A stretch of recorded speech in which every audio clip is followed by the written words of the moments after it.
আসসালামু আলাইকুম। বিবিসি আন্তর্জাতিক বিশ্ব সংবাদে আপনাকে স্বাগত। শুরুতে সংবাদ শিরোনাম, পরে বিস্তারিত। বাংলাদেশের সর্বশেষ গুরুত্বপূর্ণ আপডেট সংবাদে আপনাকে স্বাগত। শুরুতেই সংবাদ শিরোনাম, পরে বিস্তারিত। প্রথমেই জানাবো আমাদের হাতে থাকা সর্বশেষ গুরুত্বপূর্ণ সবথেকে তাজা আপডেট সংবাদ।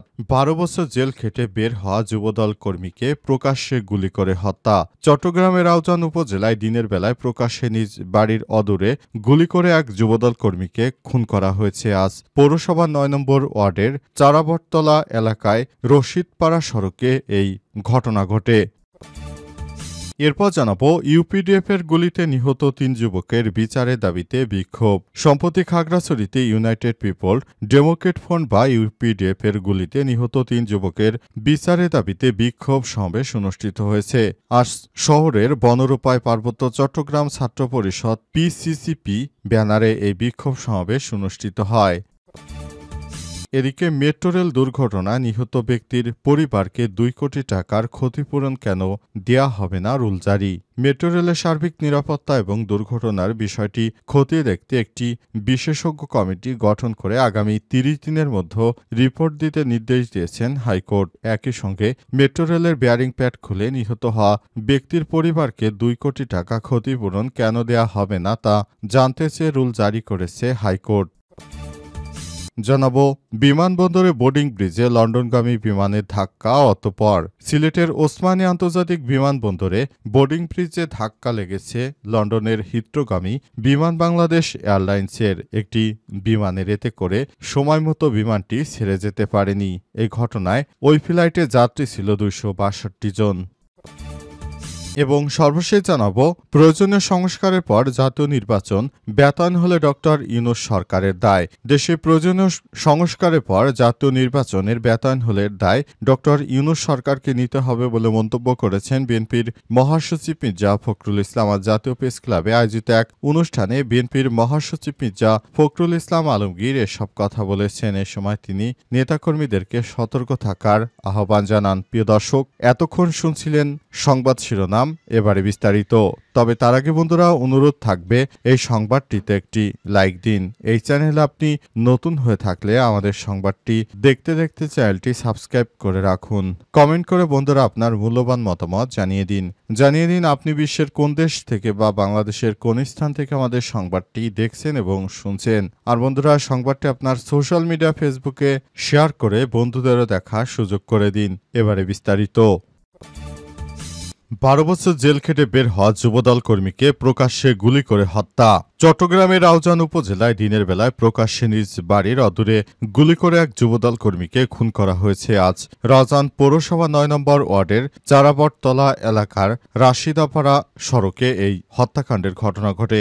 নিহত ব্যক্তির নাম মোহাম্মদ আলমগীর, বয়স ৫০। তিনি রাশিদারপাড়া এলাকার আব্দুল সাত্তারের ছেলে। চট্টগ্রাম উত্তর জেলা বিএনপির সাবেক সভাপতি ও রাউজানের সাবেক সংসদ সদস্য গোলাম আকবর খন্দকারের অনুসারী হিসেবে পরিচিত ছিল আলমগীর। আওয়ামী লীগের শাসনামলে বিভিন্ন মামলায় প্রায় ১২ বছর তিনি একাধারে কারাগারে ছিলেন বলে খন্দকারের পক্ষে এক সংবাদ বিজ্ঞপ্তিতে জানানো হয়েছে। রাউজান থানার অফিসার ইনচার্জ ওসি মনিরুল ইসলাম ভূঁইয়া বলেছেন, আজ পরিবারের সদস্যদের নিয়ে নিজ বাড়ির কাছাকাছি এক আত্মীয়ের বাড়িতে গিয়েছিলেন আলমগীর। সেখানে দুপুরে খাবার খেয়ে মোটরসাইকেলে চড়ে একাই ফিরছিলেন। রাশিদারপাড়া মসজিদের সামনে দেওয়াল ঘেরা একটি কবরস্থানের আগে থেকে তাকে হত্যার উদ্দেশ্যে একদল দুর্বৃত্ত লুকিয়েছিল। আলমগীর মোটরসাইকেলে করে ওই এলাকা অতিক্রম করার সময় তাকে লক্ষ্য করে গুলি করা হয়। এতে গুলিবিদ্ধ হয়ে ঘটনাস্থলে তার মৃত্যু হয়েছে। এই ঘটনায় বিএনপির মধ্যে চাঞ্চল্যকর পরিস্থিতি তৈরি হয়েছে। বিশেষ করে তার মতো একজন ত্যাগী কর্মীর মৃত্যুর ঘটনা কোনোভাবেই বিএনপি মেনে নিতে পারছে না, কারণ তিনি এমন একজন নেতা ছিলেন যে দলের জন্য প্রায় দীর্ঘ 12 বছর অর্থাৎ ১ যুগ ধরে তিনি জেল খেটেছেন। অবশেষে সেই জেল খাটা মানুষকে এভাবে গুলি করে হত্যা করা হলো। তবে এখন পর্যন্ত বিএনপির কোনো নেতৃত্ববৃন্দ কোনো উপর পর্যায়ে কোনো কাজ করতে পারেনি বলে জানান তিনি বলেন, এই ধরনের কর্মকাণ্ডের কারণে বিএনপি অনেক ক্ষতিগ্রস্ত হবে, কারণ এসব কাজ বিএনপির জন্য বড় ধরনের সমস্যা তৈরি করবে। দলের নেতৃত্ববৃন্দদেরকে এভাবে যদি হত্যা করা হয় তাহলে আসলে বিএনপি করাটাই মানুষের জন্য বড় ধরনের রিস্কি ব্যাপার হয়ে দাঁড়াবে বলে মনে করেন তারা। ইউপিডিএফের গুলিতে নিহত ৩ যুবকের বিচারের দাবিতে বিক্ষোভ। সম্প্রতি খাগড়াছড়িতে ইউনাইটেড পিপলস ডেমোক্রেট ফ্রন্ট বা ইউপিডিএফের গুলিতে নিহত ৩ যুবকের বিচারের দাবিতে বিক্ষোভ সমাবেশ অনুষ্ঠিত হয়েছে রাঙামাটিতে। শহরের বনরূপায় পার্বত্য চট্টগ্রাম ছাত্র পরিষদ পিসিসিপি ব্যানারে এই বিক্ষোভ সমাবেশ অনুষ্ঠিত হয়। সভায় বক্তব্য রাখেন পার্বত্য চট্টগ্রাম ছাত্র পরিষদ পিসিসিপি রাঙামাটি জেলা সভাপতি তাজুল ইসলাম তাজ, সাধারণ সম্পাদক মোহাম্মদ আলমগীর হোসেন, পার্বত্য চট্টগ্রাম নাগরিক পরিষদ রাঙামাটি জেলা কমিটির সহ-সভাপতি কাজী জালোয়া, সাংগঠনিক সম্পাদক হুমায়ুন কবির প্রমুখ। পার্বত্য ছাত্র পরিষদ পিসিসিপি রাঙামাটি জেলা সাধারণ সম্পাদক মোহাম্মদ আলমগীর হোসেন বলেছেন, পাহাড়কে অশান্ত করে গত ২৭ সেপ্টেম্বরে এক কিশোরীকে মিথ্যা ধর্ষণের ইস্যু বানিয়ে খাগড়াছড়িতে সাম্প্রদায়িক দাঙ্গা সৃষ্টি করে পাহাড়ের সশস্ত্র সন্ত্রাসী সংগঠন ইউপিডিএফ ওই ঘটনা পুঁজি করে ২৮ সেপ্টেম্বর খাগড়াছড়ি গুইমারায় সুকৌশলে সেনাবাহিনী ও বিজিবির উপর হামলা চালায়। এতে সেনাবাহিনী বিজিবির ১২ সদস্য আহত হয়। পার্বত্য চট্টগ্রামের ছাত্র পরিষদ পিসিসিপি রাঙামাটি জেলা সভাপতি তাজুল ইসলাম, ইউপিডিএফ অস্থিতিশীল একটি সাম্প্রদায়িক দাঙ্গা সৃষ্টির বিষয়টি ছিল একটি বৃহত্তর ষড়যন্ত্রের অংশ। মেট্রো রেল দুর্ঘটনা নিহত ব্যক্তির পরিবারকে ২ কোটি টাকা ক্ষতিপূরণ কেন দেওয়া হবে না, রুল জারি। মেট্রো রেলের সার্বিক নিরাপত্তা ও দুর্ঘটনার বিষয়টি খতিয়ে দেখতে বিশেষজ্ঞ কমিটি গঠন করা হয়েছে। পাশাপাশি মেট্রো রেলে ক্ষতিগ্রস্ত ওই পরিবারকে কেন ২ কোটি টাকা ক্ষতিপূরণ দেওয়া হবে না সে বিষয়ে জানতে রুল জারি করা হয়েছে। আজ আদালত থেকে এই রুলটি জারি করা হয়েছে।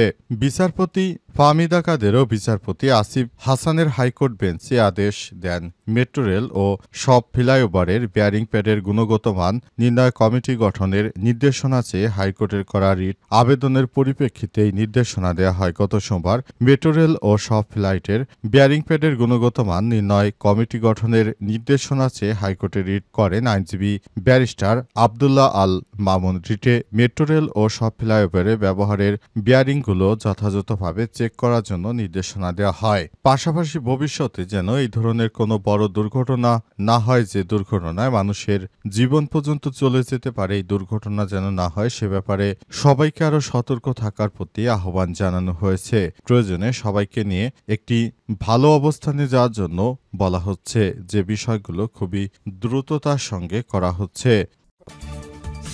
বিমানবন্দরে বোর্ডিং ব্রিজে লন্ডনগামী বিমানের ধাক্কা, অতঃপর সিলেটের ওসমানী আন্তর্জাতিক বিমানবন্দরে বোর্ডিং ব্রিজে ধাক্কা লেগেছে লন্ডনের হিথ্রোগামী বিমান বাংলাদেশ এয়ারলাইন্সের একটি বিমানের। এতে সময়মতো ছেড়ে যায়নি হিথ্রোগামী বিমানের নির্ধারিত ফ্লাইটে যাত্রী ছিল ২৬২ জন। আজ সকাল ১০:৩০টার দিকে এই দুর্ঘটনা ঘটে। বিষয়টি নিশ্চিত করেছেন বিমানবন্দরের পরিচালক মোহাম্মদ হাফিজ আহমেদ। তিনি জানান, সকাল ১০:৩০টার সময় বিমান বাংলাদেশ এয়ারলাইন্সের বিজি ২০২ ফ্লাইট থেকে বোর্ডিং ব্রিজ সরানোর সময় লাইনের ইঞ্জিনের সঙ্গে বিমানের ধাক্কা লাগে।